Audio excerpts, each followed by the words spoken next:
Hello student, welcome to our classes modern Gurukul institute. आज से हम स्टार्ट करेंगे क्लास 10th मैथमेटिक्स के चैप्टर्स को। और सबसे पहले हमने चैप्टर लिया है रियल नंबर। रियल नंबर ये हमारे क्लास 10th का चैप्टर नंबर फर्स्ट है।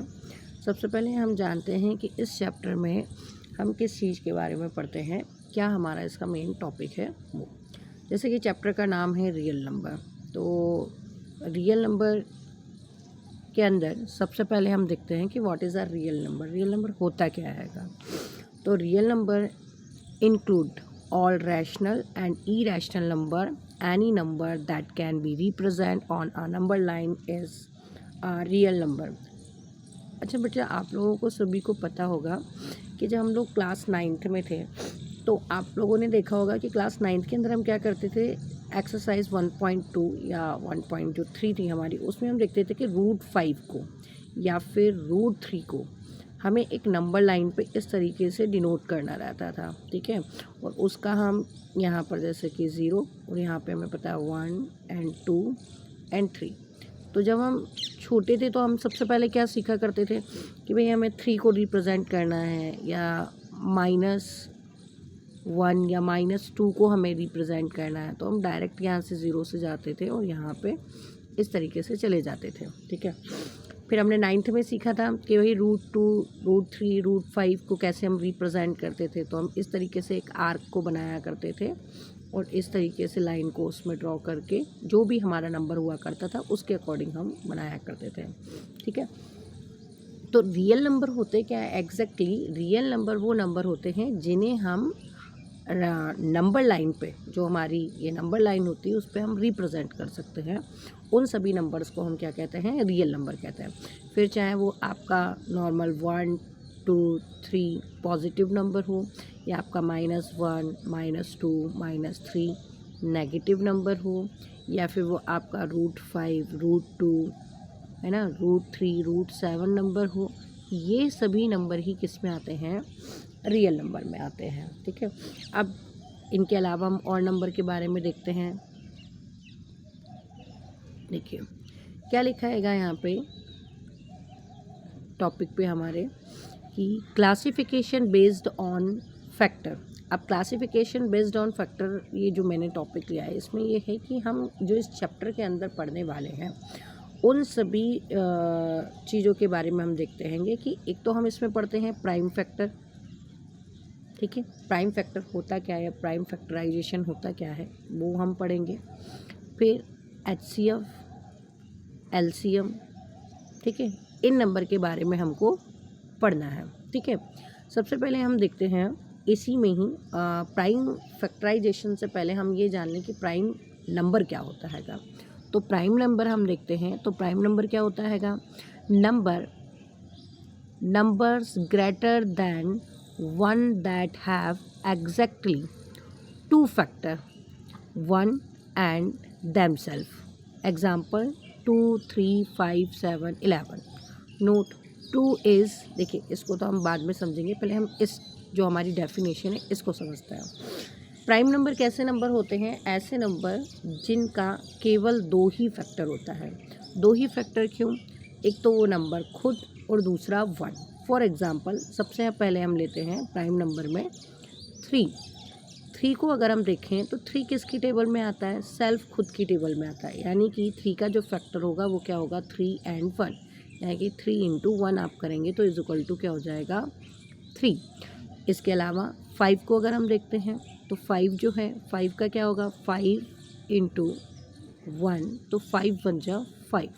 फिर हम देखते हैं 7 को, 7 × 1 = 7।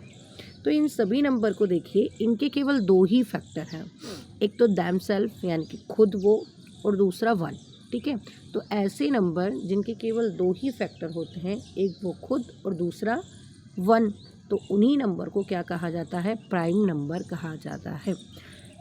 अब आप यहाँ पर नोटिस कीजिए कि यहाँ पे एक नोट डला है कि 2 is the only even prime number, 1 is neither prime nor composite. 1 को ना तो प्राइम नंबर कहा जाता है और ना ही कंपोजिट नंबर कहा जाता है। अभी हम कंपोजिट नंबर भी पढ़ेंगे कि कंपोजिट नंबर क्या होते हैं, लेकिन यहाँ पे ध्यान रखिएगा कि 1 ना तो प्राइम नंबर है और ना ही वो कंपोजिट नंबर है, क्योंकि अगर कभी भी एग्ज़ाम में आपसे पूछा जाए कि सबसे छोटा प्राइम नंबर कौन सा होता है, तो सबसे छोटा प्राइम नंबर आपका कौन होता है, 2 होता है। तो 2 is the only even prime number. ये एक कैसा प्राइम नंबर है, ये इवन प्राइम नंबर है, मतलब ये छोटा भी है, सबसे छोटा प्राइम नंबर भी है और साथ में इवन प्राइम नंबर भी होता है। ठीक है, ये ध्यान रखिएगा। इसके बाद हमारा नेक्स्ट टॉपिक इसमें जो हम देखते हैं वो क्या है, को प्राइम नंबर। अब बच्चे थोड़ा सा को प्राइम नंबर और कंपोजिट नंबर में दोनों में ही कंफ्यूज होते हैं। हम उस चीज़ को भी आज क्लियर करेंगे। क्या है, composite number are any two integers that share no common factor other than this means they are the greatest common divisor GCD and highest common factor यानी कि HCF इज़ एग्जैक्टली। ठीक है, अब they do not need to be prime number themselves. अब इसका define के साथ साथ हम पहले इसको एग्जांपल से समझते हैं। देखिए, हमेशा ध्यान रखना, आपको डेफिनेशन याद तो हो या नहीं हो, पर आपको एग्जांपल्स के तौर पे चीज़ें ईजिली हमको समझ में आ जाती हैं। ठीक है, तो को प्राइम नंबर जो होते हैं उनको हम कैसे रिप्रेजेंट करते हैं, तो को प्राइम नंबर में देखते हैं क्या लिखा है, आर एनी टू इंटीजर्स, कोई भी दो इंटीजर्स हम ले लेते हैं, the share no common factor other than, मतलब कि उनके कोई कॉमन फैक्टर आपस में ना हो। जैसे फॉर एग्जांपल लें हम 8 को और यहाँ पर 15 को। जब हम 8 का फैक्टर करते हैं, फैक्टर जिसको करना नहीं आता है वो ऐसे देख लीजिए आप, ऐसे, इसको हम बोलते हैं फैक्टर करना। ठीक है ना, तो ऐसे में भी फैक्टर करते हैं, ट्री फैक्टर भी किया जाता है। ठीक है, तो क्या करेंगे हम यहाँ पे देखिए, 2 4 जा 8, फिर 2 2 जा 4, फिर 2 1 जा 2, यानी कि अगर हम इसका फैक्टर करेंगे तो कितना आया फैक्टर हमारे पास, 2 इंटू 2 इंटू 2 इंटू 1। ठीक है, तो ये हमारा 8 का फैक्टर हो गया। 15 के फैक्टर में जाते हैं तो क्या होता है, 3 5 जा 15 इंटू 1। अब एक चीज़ नोटिस कीजिए, 1 हमने लिखा है, 1 यहाँ पे आपका जो होता है, ठीक है, एक सेकेंड रुकिएगा, अभी हम 1 इसको हटा देते हैं। ठीक है, ये 1 इसका फैक्टर है नहीं, बस हम लिखते हैं। चलिए,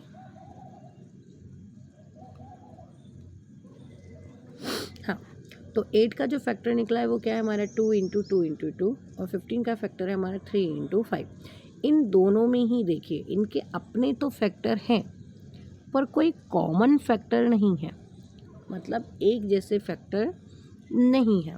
तो ऐसे ही नंबर को हम को प्राइम नंबर कहते हैं। ये ध्यान रखिएगा, को प्राइम नंबर उन्हीं नंबर को कहा जाता है जिनके खुद के सेल्फ फैक्टर तो होते हैं 2 या 2 से मोर देन, लेकिन ये ध्यान रखना हमेशा है हमको कि उनके आपस में, मतलब जो वो 2 नंबर हैं या 2 से ज़्यादा नंबर हैं, उनमें आपस में कोई भी कॉमन फैक्टर नहीं होता है, उन्हीं को कहा जाता है को प्राइम नंबर। जैसे फॉर एग्जांपल हम 9 को ले लेते हैं, 9 के साथ हम, इसके अलावा हम देखते हैं किसको ले लें हम,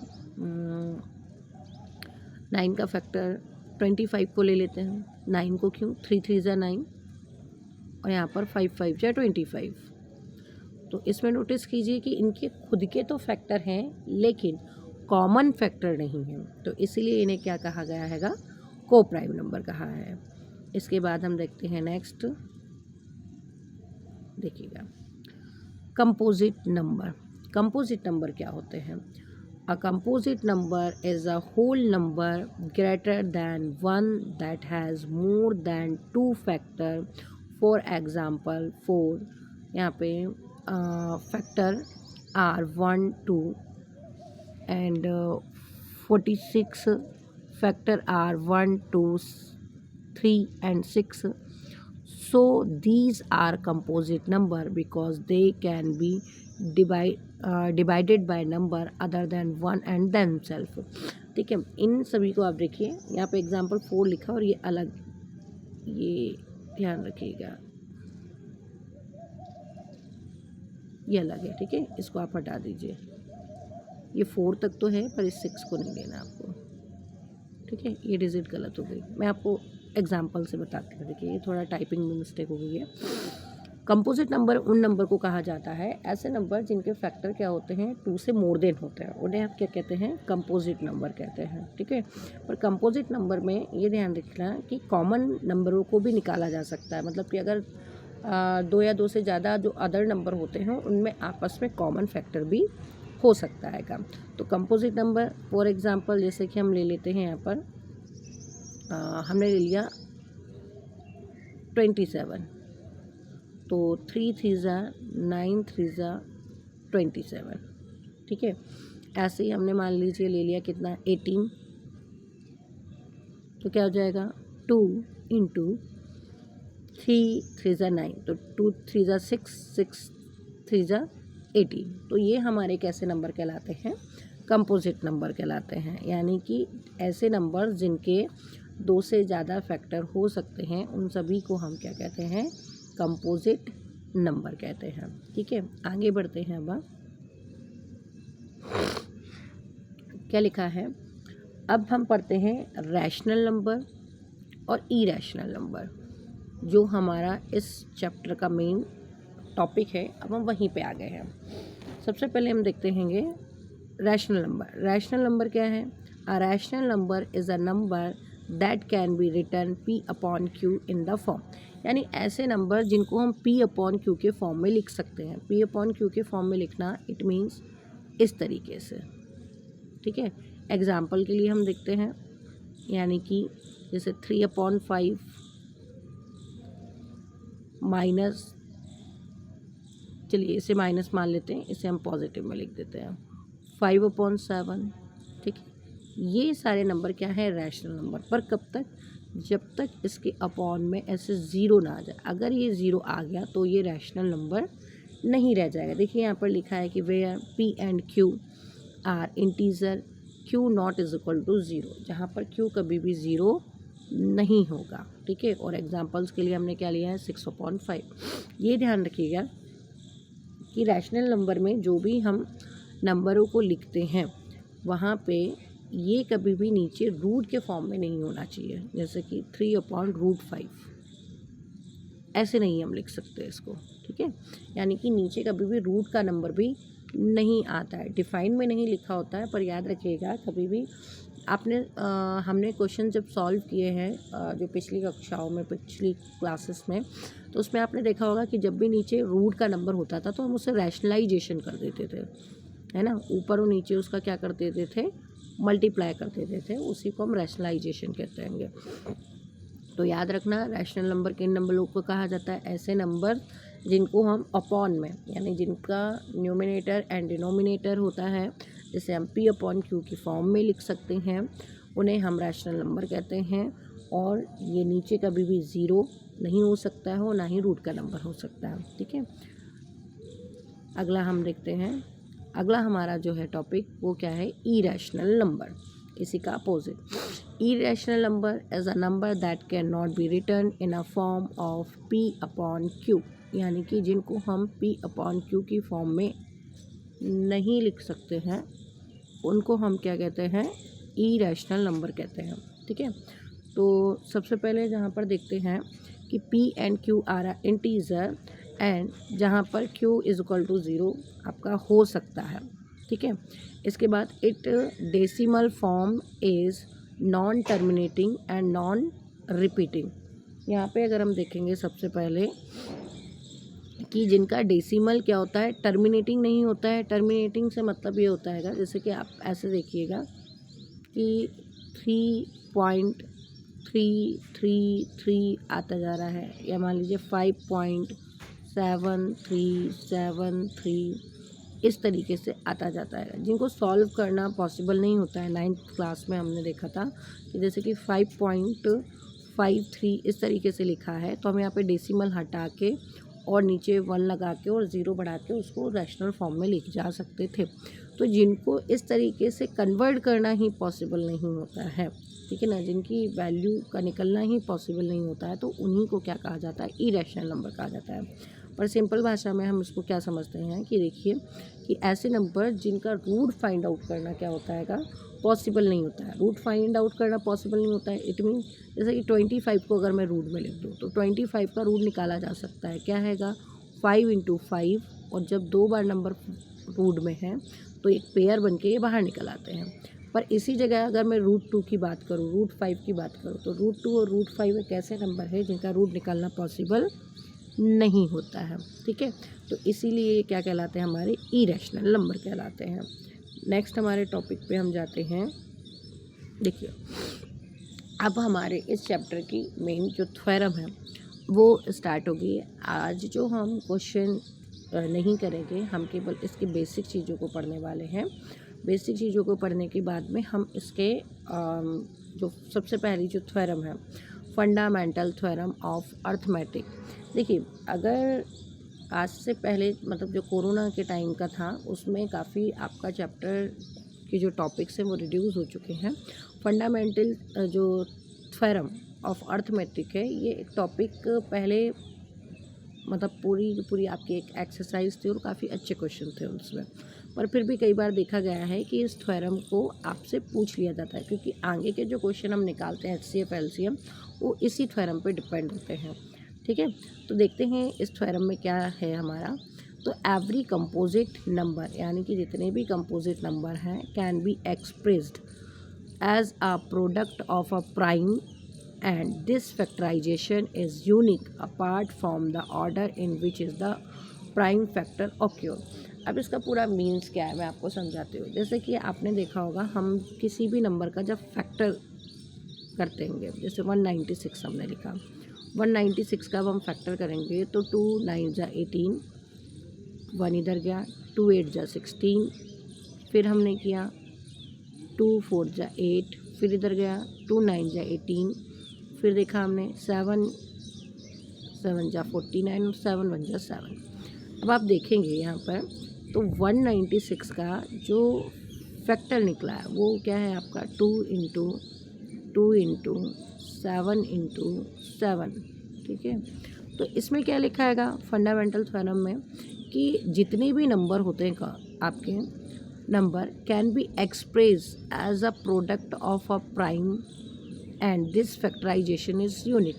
देखिए ये सभी प्राइम नंबर हैं, 2 प्राइम नंबर है, 7 प्राइम नंबर है, क्योंकि ये केवल इसके 2 ही फैक्टर होते हैं, 2 खुद और एक 1, 7 खुद होता है और एक 1। तो ये आपके कैसे नंबर हैं, तो ये हमारे हैं प्राइम नंबर हैं। तो फंडामेंटल थ्योरम क्या कहती है कि कंपोजिट नंबर को ऐसे हम लिखते हैं, ऐसे एक्सप्रेस करते हैं, ऐसे रिप्रेजेंट करते हैं कि उनके जो फैक्टर होते हैं वो प्राइम नंबर होते हैं, ठीक है।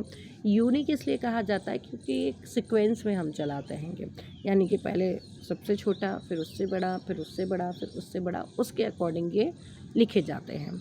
तो फंडामेंटल थ्योरम यही कहती है कि every composite number can be express as a product of a prime numbers. आप चाहें तो डिफाइन को इतना बड़ा भी लिख सकते हैं और याद कर सकते हैं, और ये हमारा क्या है एग्जाम्पल, ठीक है। तो ये हमारे टॉपिक जो थे वो ख़त्म हो चुके हैं लैंग्वेज वाले। अब हम इसकी एक्सरसाइज के क्वेश्चन अपने नेक्स्ट वीडियो में स्टार्ट करेंगे।